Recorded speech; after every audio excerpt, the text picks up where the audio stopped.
왜 내가 아픈 걸까? 라는 질문으로 시작해 찾아가는 내 아픔의 정체를 찾아가는 탐험.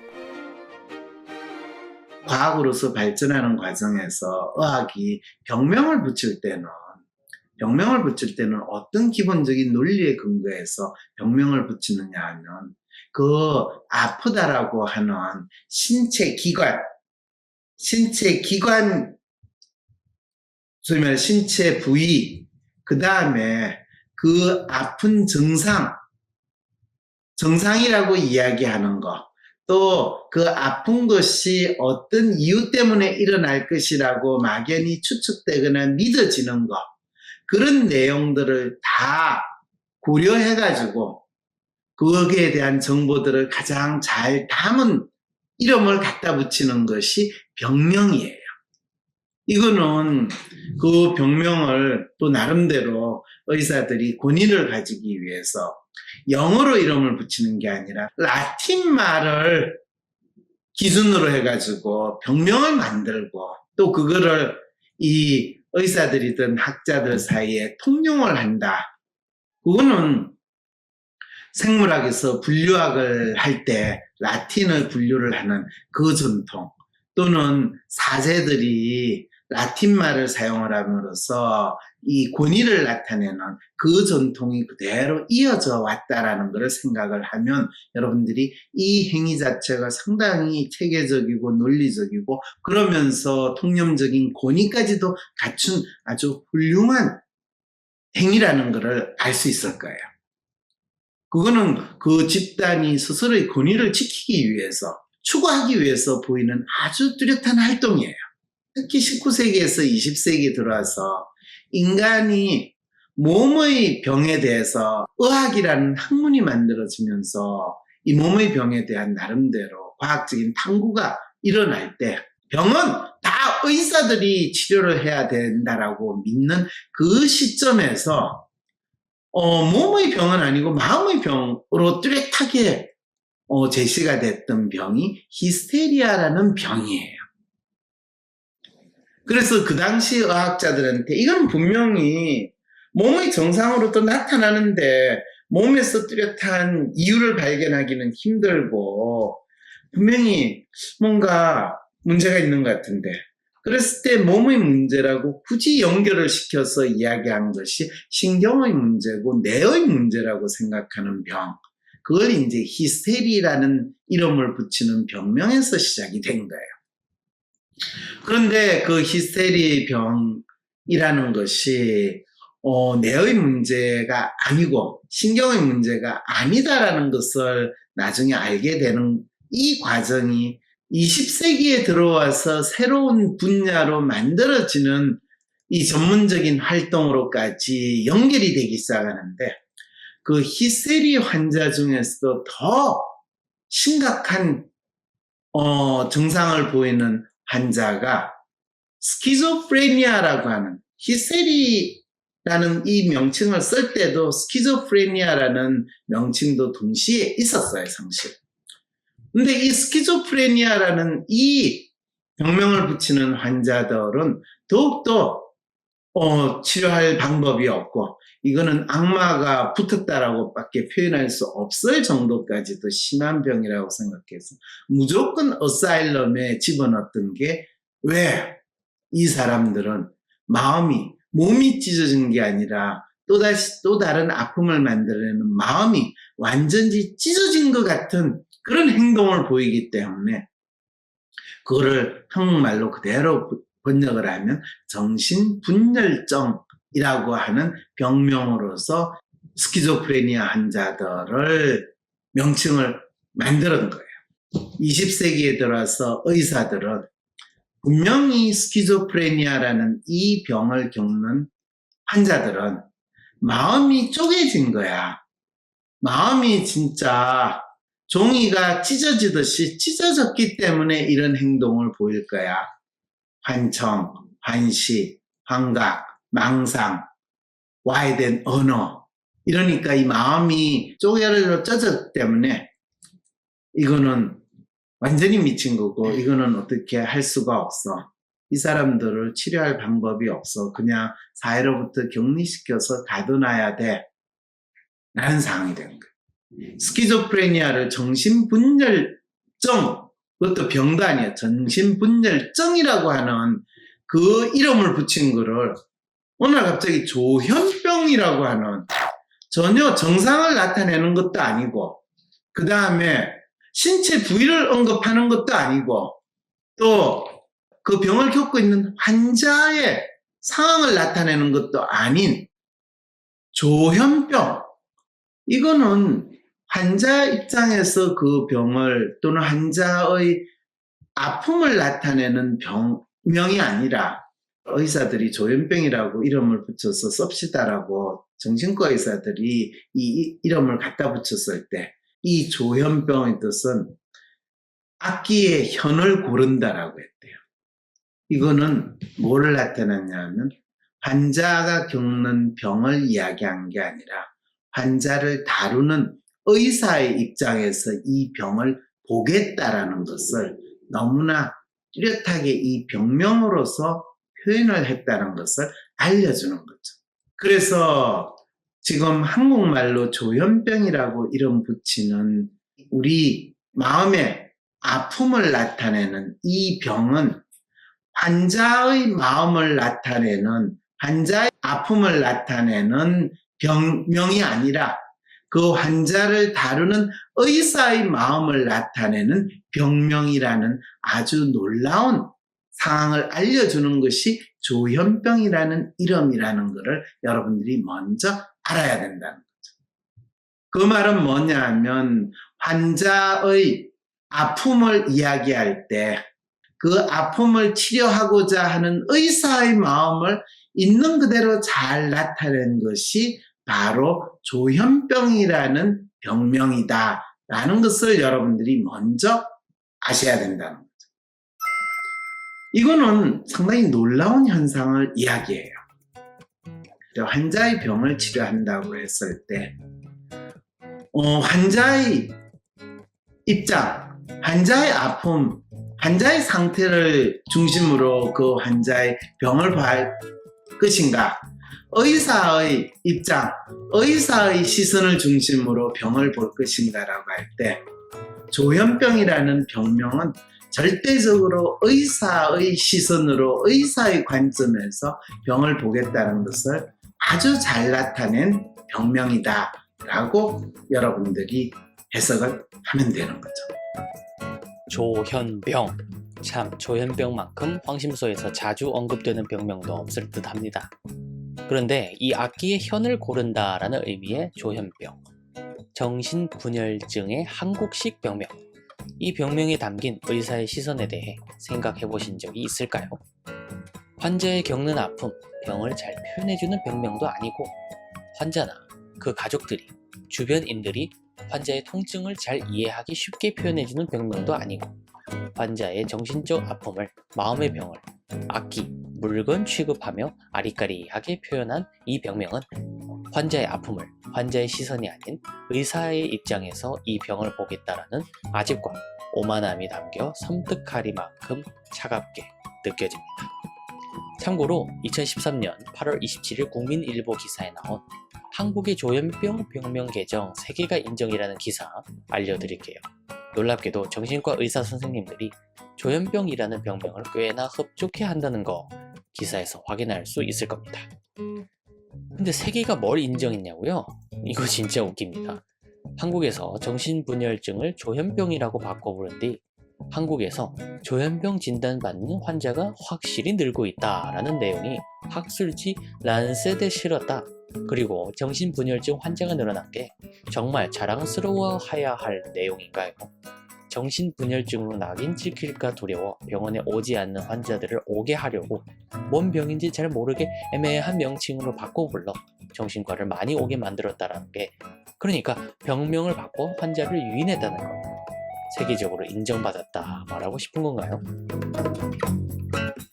의사들이 DSM을 기준으로 해가지고 정신병을 진단하고 분류한다라는 것 자체가, 그거는 병이 뭔지를 모른 채로 보여지는 증상을 일반적으로 서로 의사소통하기 위해서, 구분하기 위해서 임의적으로 만든 기준일 뿐인데, 마치 그것이 정신병의 원인이나 정신병을 진단하는 도구라고 이야기하는 순간에 우리는 병이 뭔지도 모른 채로 병을 이야기하는 상황에 빠지게 된다라는 이 이야기를 하는 겁니다. DSM을 쓴다는 것은 의사한테 병이라는 걸 구분할 수 있는 칼이 필요한데, 칼을 가지고 그냥 무조건 자르기만 하면 내가 병이라고 진단할 수 있다. 칼을 가지고 자르기만 하면 나는 요리를 할 수 있다. 이 상황이 되어버리는, 아픔이라는 무엇인가에 대한 이야기를 하지 않고 몸의 병, 마음의 병, 이런 생각을 또 자연스럽게 받아들이게 되는 이런 상황이 됩니다. 우리가 정신병이라고 하는 것이 뭔지에 대해서 한번 정확히 좀 알고나 보자. 그게 왜 생기는 건지 뭔지, 특히 가장 중요하게 DSM을 쓴다는 것은 그걸 과학적으로 파악하는 것이 아니라 의사한테 병이라는 걸 구분할 수 있는 칼이 필요한데, 칼을 가지고 그냥 무조건 자르기만 하면 내가 병이라고 진단할 수 있다. 칼을 가지고 자르기만 하면 나는 요리를 할 수 있다. 이 상황이 되어버리는 이 상황입니다. 내가 칼을 가지고 막 휘두르기 시작하는 순간, 너 칼을 왜 휘두르니? 나 음식을 만들려고. 그런데 너 휘두르는 칼에 옆에 있는 사람 모가지가 날아가고 옆에 있는 사람 가슴이 뜯기고 하는 그런 일이 벌어지고 있어. 뭔 소리야? 나는 지금 요리를 하고 있어.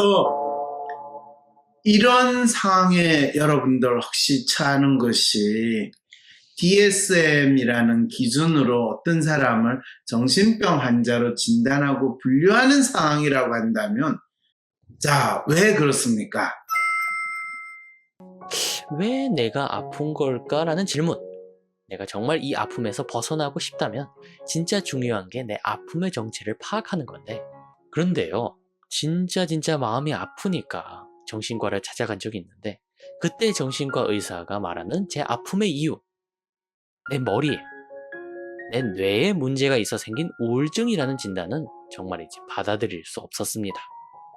정신과 의사님, 당신은 DSM을 염두에 두고 제게 병명을 붙이셨지만 저는 당신의 진료실에서 진짜 눈 감고 내두르는 칼부림에 온통 난자당하는 나라는 사람 자체가 부정당하는 느낌이 들어 당신이 준 정신과 약을 도저히 삼킬 수 없었다고요.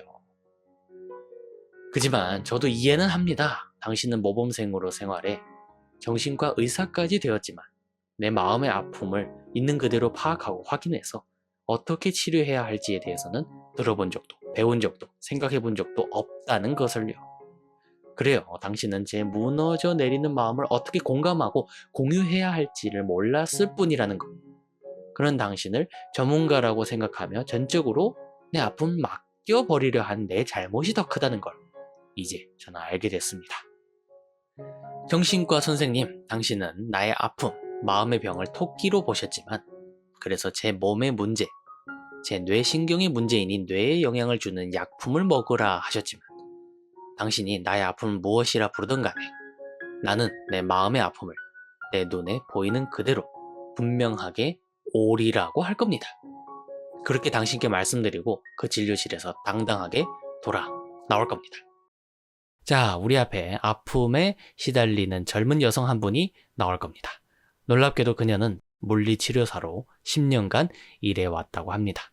그런데 물리치료사인 그녀가 스스로의 고통은 어쩌지 못하고 지금 우리에게 묻고 있네요. 일단 어떻게 하면 제가 안 아플 수 있을까요? 뭐 이런 질문. 나는 왜 아픈 걸까요? 이런 질문. 그녀의 통증의 정체. 그녀는 자신의 아픔, 통증에 대해서 어떤 믿음을 가지고 있는가? 그녀가 왜 아픈지를 알려면 우리는 그녀의 삶과 그녀의 생각, 마음에서 아픈 이유를 찾아봐야겠죠? 그녀는 스스로를 어떤 사람이라고 생각하고 어떻게 살고 싶어 하는가를 역시 그녀의 삶, 그녀의 생각에서 함께 탐색하는 겁니다. 사연들이 이게 통점으로 어떻게 연결되는가 여러분들한테 하나의 구체적으로 알려주기 위해서 자, 이 사연이 있어요. 안녕하세요. 직장의 문제로 너무 힘들어 상담을 결정하게 되었습니다. 저는 물리치료를 졸업하여 개인 병원에서 10년 정도를 근무하였으며 어디선 길게 일하지 못하고 같이 일하는 것이 힘들어 늘 작은 병원에 혼자 일할 수 있는 곳으로 골라갔습니다. 전문대만 나와서 4년제 졸업장을 갖겠다고 사이버로 사회복지를 하였고 또 뭐 배울 것이 없나 기웃기웃거리다 미술치료라는 걸 알게 되어 자격증 교육을 듣게 된 계기로 이거다라는 생각에 미술치료 대학원에 가게 되었습니다. 병원에서 일을 하다 대학원과 병행하기 어려워 병원 일을 정리하고 복지관에서 발달장애 아동을 미술치료를 시작하게 되어 대학원과 병행하게 되었습니다. 발달장애 아동들이 다 보니 미술치료라기보다는 미술활동에 가까웠습니다. 힘은 들었지만 나름 괜찮았습니다. 졸업을 하고 이제는 센터로 나가 정서를 다루는 미술치료를 하고 싶다는 생각에 복지관을 퇴사하였습니다. 그런데 불안이 몰려왔습니다. 잘할 수 있을까? 내 자신도 잘 모르는데 내가 누군가의 심리를 치료해 준다는 것이 겁이 났습니다. 그래서 대학원 공부에 도움이 될까 하여 인지학습이라는 교육을 듣고 자격증을 취득한 것이 있어 그래 인지치료를 해보자. 아동들에게 인지적인 성장도 중요하지 하며 제 자신을 합리화시키며 미술치료가 아닌 인지학습 치료사로 취업을 했습니다. 학자금 대출도 있어 오전에는 파트타임으로 병원에서 물리치료사로 일하고 오후에는 아동발달센터에서 인지학습 치료사로 일을 했습니다. 오전 일은 토요일까지 하고 오후 일은 월요일까지 해서 목요일까지 하고 금요일 오후에 여유가 그렇게 좋을 수가 없었습니다. 아이들에게 뭘 해줘야 할지 하는 어려움은 늘 있었지만 아이들과 하는 시간이 그래도 보람이 있었습니다. 그런데 인지치료를 이제 특수교사만 하게 한다는 교육청 사업의 변경과 차차 치료사들의 자격에 제한이 들어갈 거라는 이야기에 저는 불안해지기 시작했습니다. 급하게 인지치료사 일을 하루 줄이고 미술치료 일을 잡았습니다. 오전에 일하고 금요일 토요일도 늦게까지 일을 하니 체력은 한계가 오기 시작했습니다. 또 새로 들어간 센터는 서류 관리가 너무 철저하여 원장님의 터치도 좀 심했습니다. 더군다나 아는 것도 없다고 생각하니 더 힘들고 부모 상담 시간이 너무 힘들었습니다. 아이들도 흥미를 못 느끼고 결석하는 아동이 생기고 종결하는 아동이 생기니 자신감은 더더욱 바닥을 쳤고 원장님의 조언도 간섭이라 느껴지고 불편하니 센터에 가는 것도 너무 힘들어졌고 긴장되고 경직되는 느낌이 들었습니다. 몸은 더 안 좋아지기 시작했습니다. 손이 저리고 관절이 아프고 병원 일이 손을 많이 써야 하는 일이라 병원 일을 그만두면 괜찮아지려나 하며 병원 일을 정리하고 2019년 초부터는 센터에만 나가며 인지치료와 미술치료를 병행하며 지금 일하고 있습니다. 손은 덜 아프긴 하지만 좀 움직이면 계속 아프고 탈모도 오는 것 같고 오전에 움직임이 줄고 잠이 너니 살도 더 쪘고 늦게 먹는 습관까지 생기며 생활과 몸은 엉망이 되는 것 같습니다. 그래서 시간적으로 여유가 생기니 제 자신을 다독이며 긍정적으로 받아들이려 노력하였습니다. 그런데 미술치료 초기 상담을 하게 되면서 부모님들과 우리 아이가 어떠냐, 문제가 있냐 없냐, 그림에 나타나지 않냐라고 물으니 아는 것도 없고 미칠 것만 같았습니다. 너무 힘들다고 느껴지니 책을 찾아 공부할 생각도 못하고 팟빵만 듣고 있습니다. 이렇게 또 일이 힘들다고 느껴지니 딴 생각을 하게 됩니다. 다 정리하고 시골에 가서 가게를 고쳐 카페를 하며 좀 살까? 나는 미술치료보다는 인지 쪽이 맞는 것 같아. 사람들과 같이 일하는 것도 싫어하니 그냥 집에 공부방을 차려 아이들을 가르칠까? 이런 생각까지 하기에 이르렀습니다. 교수님, 저는 어떤 결정을 내려야 할까요? 물리치료사로 거의 10년 이상을 한 사람이에요. 그런데 자기 몸도 아프고 마음도 아픈 상태를 지금 유지하니까 얼마나 역설적이에요. 그 분야에서 가장 잘 알고 그 일로 가지고 지가 먹고 사는 사람인데 본인의 통증의 정체, 아픔의 정체에 대해서 모르니까 이 일을 하고 있다는 거예요. 기계처럼 그냥 본인이 치료하는 대상이 뭔지 그 사람의 아픔의 정체에 대해 한 번도 생각 안 해보고 해왔다는 거예요. 너무 재밌지 않아요, 이 일이? 아, 내가 물리치료사를 하는 게 단순히 물리치료사가 아니라 통증, 인간의 몸과 마음의 아픔, 이거를 내가 물리적인 압박을 가함으로써 치료를 하는 그 활동을 하는구나 라는 그 정체를 더 정확히 알았더라면, 자기의 정체를 정확히 알았더라면 10년 이상 삽질을 안 했을 거라는 거죠. 프로파일 한번 보세요. 저 프로파일이 저분이 M자인데 로맨, 아주 뚜렷한 로맨 트러스트잖아요. 저렇게 일치된 사람도 이렇게 아파야 하고 힘들게 온다라는 그 사례까지도 알려주려고 제가 한 거예요. 저분은 참 열심히 잘 사는 사람이거든요. 그렇고요, 참 잘 사는 사람. 근데 자기 아픔의 정체는 모르고 사는 거예요. 자기가 물리치료를 할 때 몸이라도 만지는 그게 너무너무 힘들고 싫다는 거예요. 쓰는 게 아니라 내가 누구 고기 와가지고 주물러 주는 그 일을 매일 하염없이 해야 되는 그 상황을 하는 거예요. 그런데 때때로 그 고기가 빽빽거려. 어떤 고기는 자기한테 아주 불쾌한 행동도 해. 차라리 조용히 고기 덩어리를 와서 자기가 눌러주면 그 누를 때 그 기분 나쁜 거를 참을 수는 있겠는데, 이제 이 사람한테 물리치료라는 게 어떤 느낌인지 아시겠죠? 네. 내가 사랑하는 사람이 나를 만질 때는 너무너무 좋지만 내가 끔찍하게 생각하는, 내가 모르는 어떤 인간이 내 몸을 만졌을 때 내가 소름이 끼치는 거와 똑같은 감정을 이분이 매일 느껴야 되는, 특히 로맨인 경우에 얼마나 그걸 끔찍하게 느끼겠어. 몸과 마음의 관계에 배웠으면, 그것도 본인이 20대 젊었을 때 그걸 배웠더라면 통증, 누구보다 많이 되는 자기 통증 환자를 보는 게 본인이 찌질한 의사 수준이 아니라 완전히 새로운 수준으로 자기를 변신시킬 수 있을 텐데, 그러려면 자기 자신에 대한 인식, 정체성을 어떻게 만드느냐에 달린 문제가 돼요. 여러분들이 이런 분을 내담자로, 환자로 받아서 지금 뭔가 상담을 해야 되고 치료를 해야 되는 상황이라고 생각을 하세요.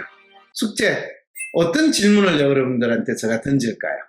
이분의 상황인식, 이분은 어떤 상황에 처하고 있는가? 첫째, 그렇죠. 그 다음에 둘째, 이분의 믿음, 이분의 믿음이 뭔가? 무슨 믿음요? 자신의 삶에 대한 믿음? 자신의 통증에 대한 믿음? 다 정체성. 본인의 정체성에 대한 믿음? 을 우리가 파악해야 봐라. 그럴 때 상황에 뿐만 아니라 이 사람은 무슨 문제를, 자기가 문제가 뭐라고 생각하는지, 그 표면적인 문제는 뭐고 진짜 문제는 뭘까요?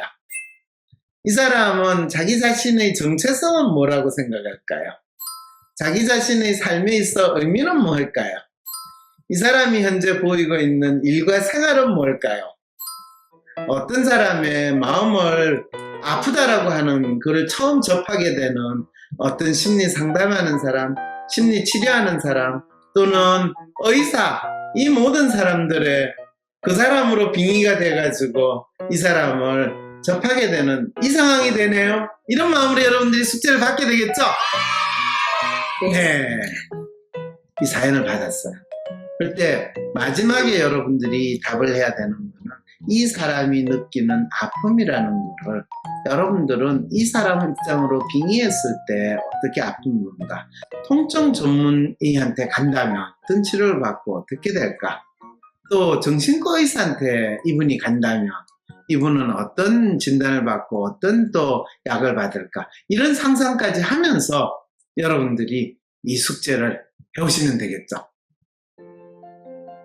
이 상상이라는 거는 이 심리 치료에 있어서 상상이라는 걸 할 수 있음으로써 심리치료가 시작이 된 거예요. 상상의 극대화죠.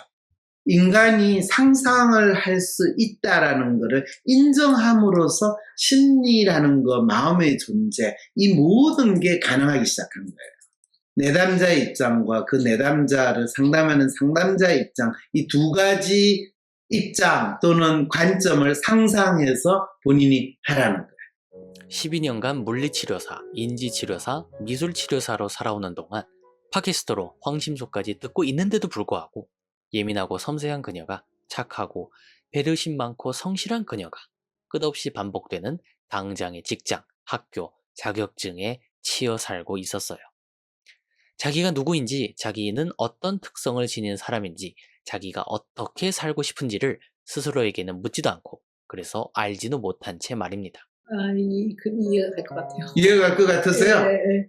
왜냐면은 그 의문 자체를 안 갖고 사는 사람한테는 그 하시는 말씀 자체가 뭐야? 이런 생각이 충분히 들 수가 있잖아요. 네, 그래요. 거의 매일을 버거울 정도로 성실하게 그녀는 살아왔지만 그녀는 자기를 삶의 주인이 되지 못한 채 지금 여기보다 좀 더 나은 피난처는 없는지 여기 기웃 저기 기웃하며 불안하고 외로운 견디기 어려운 상황을 꾸역꾸역 근근히 버티고 있다는 걸 그녀의 아픈 손목이 그녀의 아픈 팔이 대신 말해주고 있었습니다. 섬세하고 책임감 있는 그녀가 이제 자기의 마음을 들여다보고 미리 포기하지 말고 여리고 외로움 많이 타는 그녀가 충분히 사랑하고 꽃처럼 활짝 피어나면 진짜 좋겠습니다. 심리치료의 역사에서 무엇보다 중요한 것이 바로 아픔이라는 박사님의 말씀. 네, 생각할수록 그 말씀의 의미가 정말 입체적으로 들립니다. 특히 조현병 병명에 담긴 의사들의 시선과 아픔으로 고통받는 한 인간을 함께 머릿속에 그려보니 정말이죠. 그 말씀의 무게가 묵직하게 느껴집니다. 인간의 몸과 마음에 나타나는 아픔, 통증, 병. 나는 인간의 아픔을, 한 인간을 어떻게 바라보고 있는가? 나의 아픔은, 나의 통증은 나에게 어떤 의미인가? 라는 질문. 나는 왜 아픈가? 나는 어떤 사람이고 어떻게 살길 원하는가? 이 질문들이 제겐 내가 독립된 한 인간으로 살기를 원한다면 그 누구보다 먼저 바로 나에게 질문하라는 말. 내가 나 스스로를 존중한다면 나의 아픔을 나조차 외면하지 말라는 말. 내가 나를 믿는다면 나의 아픔마저도 내 성장의 원동력으로 활용할 수 있다는 말. 내게 소중한 사람들의 고통을 나의 고통처럼 이해해보라라는 말로 들립니다. 그래서 박사님께서 제게 쥐어주신 이 질문들, 내가 내 아픔을, 내 병을 제대로 치료하기 위해 내게 의미 있는 사람들의 아픔을 호전되게 하고 줄이는데 도움을 주기 위해 이 질문들을 사용할 겁니다. 그리고 설령 아픔에서 온전히 자유롭지 못할지라도 끝까지 나로 살기 위해 내 삶에, 내 아픔에 늘 이 두 가지 질문을 꺼내 놓을 겁니다. 전혀 두려워할 필요도 없이 말입니다. 아니, 네가 암에 걸렸으면 다 똑같은 암이지 뭐가 차이가 있어. 아니에요. 저의 암은 얼마나 특별한 암인지 아세요? 제가 살아온 게 너무나 힘들었기 때문에 저는 암에 걸릴 수밖에 없었다고요. 이렇게 나의 암을 내가 생각하는 것과 의사 선생님이 암은 누구한테나 걸릴 수 있습니다. 당신한테만 특별히 문제가 있어 걸린 건 아니고 누구한테 일어날 수 있는 일이 재수 없어서 일어난 것에 불과하다고 생각하세요. 라고 이야기할 때 그 암을 이해하고 암이라는 병을 당신이 그냥 재수없어 갑자기 아무런 이유 없이 우연히 네 몸에 종기가 하나 난 것과 똑같이 받아들이지, 네가 사는 게 힘들어서 네 몸에 특별히 종기가 더 많이 일어난 건 아니다 라고 이야기하는 상황이라는 거죠. 오, 이거였습니다, 박사님. 내가 아픈데, 내 몸이 아프고 내 마음이 답답한데 그동안 나 스스로에게 나는 왜 아픈 걸까를 묻지 않았던 이유 말이에요. 의사 선생님과 주위 사람들의 흑마법 같은 최면술. 암은 누구나 걸릴 수 있어 마치 위로해주는 듯 통증의 원인을 찾아보려는 내 눈을 싹 감겨버리는 이런 주문에 바보처럼 내가 걸려들었던 거였네요. 네 병은 너만 걸리는 게 아니야. 그냥 재수 없어서 걸리는 거야. 그러니까 통증의 이유를 알려고 하지도 말고 그냥 주는 약 먹어.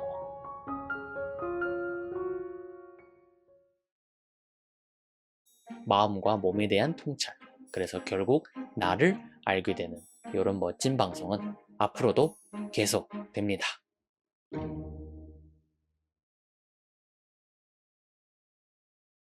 황심소를 시청하는 것만으로 아직 WPI와 심리학에 대한 갈증이 덜 풀리신 분들, 황심대에 당장 바로 가입하십시오.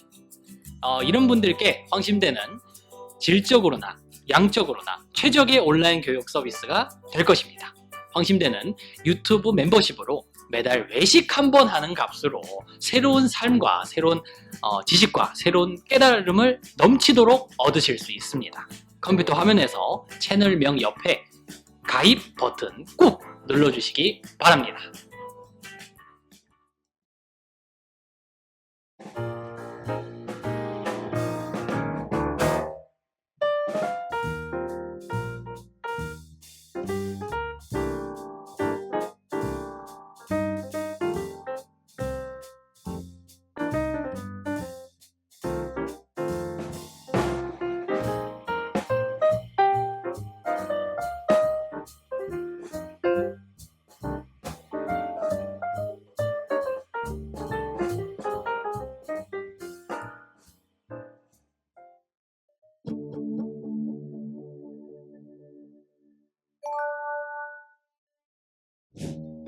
제가 이제 요가 강사로서 일을 하고 있었는데 하면서 내가 이 일을 앞으로 하고 싶은데 뭔가 방향을 잃은 느낌? 앞으로 어떻게 해야 발전하는 그런 사람이 될 수 있을까?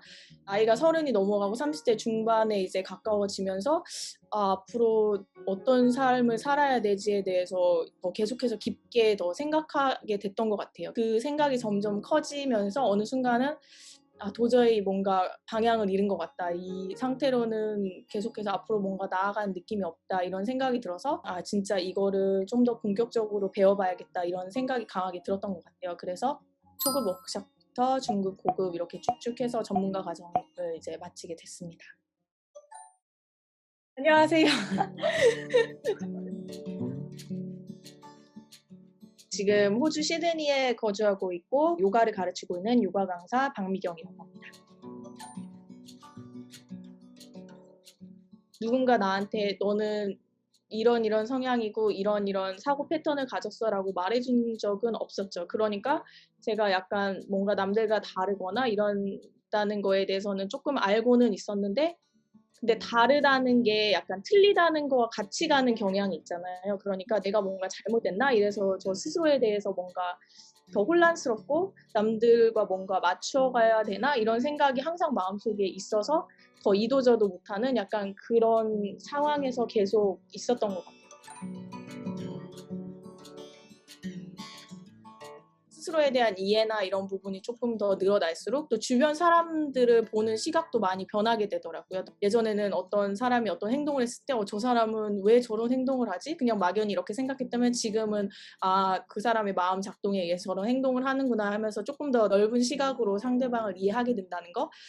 가깝게는 제 이제 남편이랑도 사이가 원래 좋았지만 훨씬 더 좋아지고 네, 부모님과의 사이도 굉장히 좋아지고 제 일에 있어서는 이제 저한테 오시는 클라이언트 분들 한 분 한 분에 대해서 이제 성향 파악이라든지 이런 부분이 훨씬 더 수월하게 되면서 수업이라든지 이런 걸 준비하고 제가 이제 제공하는 서비스에 있어서도 만족도도 훨씬 더 높다는 걸 이제 바로바로 더 느끼고 있고 그래서 전반적으로 도움이 안 된 부분이 없었던 것 같아요. 예를 들면 성향에 따라서 뭐 로맨 분들한테는 마음을 읽어주려고 하는 그런 접근 방법을 이렇게 했을 때 이런 느낌이지 않으세요? 하면서 표현하지 못하는 부분에 대해서 제가 계속해서 질문을 통해서 어떻게 느끼시는지 이 부분을 계속 끌어내려고 하는 그런 수업 방식을 적용하고 있고 또 휴먼분들 같은 경우에는 최대한 어려운 동작이나 이런 거를 많이 하지 않으면서 좀 수업을 더 재밌게 계속 웃으면서 농담하고 그리고 이제 조금만 해도 막 잘한다 칭찬도 막 해주면서 아이디얼 분들 같은 경우에는 자세나 이런 부분에 있어서 굉장히 디테일하게 설명도 해주면서 수업의 시퀀스나 이런 부분을 조금 재미있게 크리에이티브하게 이런 식으로 엮어가지고 하면서 그분들을 약간 흥미도 이렇게 유발해 줄 수 있게 이런 식으로 하고, 그리고 에이전트 분들 같은 경우에는 이제 목표를 정하죠. 이 자세를 한번 하기 위해서는 이 동작을 해서 이렇게 가야 한다. 이런 식으로 해가지고 이제 목표 설정을 해서 그 동작으로 이제 향해 가는 이런 식으로 다양하게 이렇게 접목시키면서 하고 있는 것 같아요.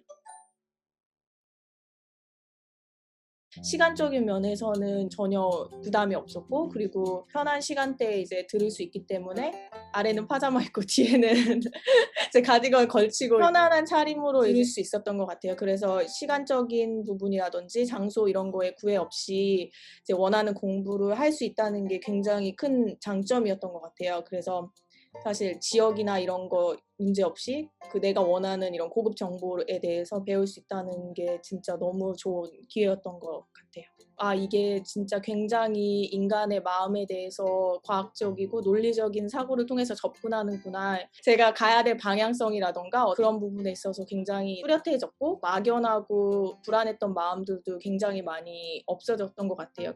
근데 이 과정이 사실 중간 어떤 한 과정만 딱 들을 수 있는 게 아니고 초급 들어야 중급 들을 수 있고 이렇게 하나하나 한 단계 한 단계 이렇게 밟아가는 과정으로 설계가 돼 있잖아요. 그래서 굉장히 잘 설계된 조금 더 WPI에 대해서 깊게 이해하는 그런 재미가 굉장히 있었던 것 같아요. 그리고 이제 내담자하고 상담 실습을 하고 나서 이제 녹취를 하잖아요. 제가 쓴 말 하나하나를 다 타이핑을 해나가는 그 과정이 제 민낯을 저 스스로 이제 마주하는 그런 과정이라고 해야 될까?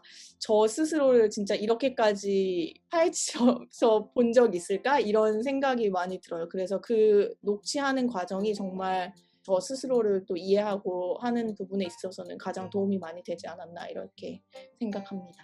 지방에 계시거나 또는 해외에 계시거나 이렇게 지역적으로 멀리 떨어져 있으신 분들도 주저하지 말고 하셔도 될 것 같다. 온라인으로도 시스템이 굉장히 잘 돼 있고, 그리고 저희가 수업할 때 줌으로 이제 다 모여가지고 하기 때문에 요즘에는 이제 재택근무도 많이 하잖아요. 코로나 때문에 학교도 다 온라인 수업으로 하고 그것과 뭐 별반 다르지 않은 것 같아요. 그래서 지역이나 시간 이런 것 때문에 고민하시는 분들이라면 정말 강력하게 추천해 드리고 싶습니다.